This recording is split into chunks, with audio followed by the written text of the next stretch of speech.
یہ ان کاموں کی سزا ہے جو تمہارے ہاتھ آگے بھیجتے رہے ہیں، اور اللہ تو بندوں پر مطلق ظلم نہیں کرتا۔ جو لوگ کہتے ہیں کہ اللہ نے ہمیں حکم بھیجا کہ جب تک کوئی پیغمبر ہمارے پاس ایسی نیاز لے کر نہ آئے جس کو آگ آ کر کھا جائے، تب تک ہم اس پر ایمان نہ لائیں گے۔ اے پیغمبر، ان سے کہہ دو کہ مجھ سے پہلے کئی پیغمبر تمہارے پاس کھلی ہوئی نشانیاں لے کر آئے، اور وہ معجزہ بھی لائے جو تم کہتے ہو، تو اگر سچے ہو تو تم نے ان کو کیوں قتل کیا؟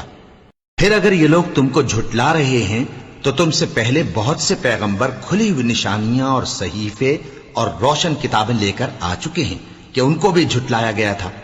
ہر شخص کو موت کا مزہ چکھنا ہے، اور تم کو قیامت کے دن تمہارے اعمال کا پورا پورا بدلہ دیا جائے گا۔ تو جو شخص دوزخ سے دور رکھا گیا اور بہشت میں داخل کیا گیا، وہ مراد کو پہنچ گیا،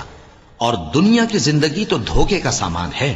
اے اہل ایمان، تمہارے مال و جان میں تمہاری آزمائش ضرور کی جائے گی، اور تم اہل کتاب سے اور ان لوگوں سے جو مشرک ہیں بہت سی ایذا کی باتیں سنو گے، تو اگر صبر اور پرہیزگاری کرتے رہو گے تو یہ بڑی ہمت کے کام ہیں۔ اور جب اللہ نے ان لوگوں سے جن کو کتاب عنایت کی گئی تھی اقرار لیا کہ اس میں جو کچھ لکھا ہے اسے لوگوں سے صاف صاف بیان کرتے رہنا اور اس کی کسی بات کو نہ چھپانا، تو انہوں نے اس کو پس پشت پھینک دیا اور اس کے بدلے تھوڑی سی قیمت حاصل کی۔ یہ جو کچھ حاصل کرتے ہیں برا ہے۔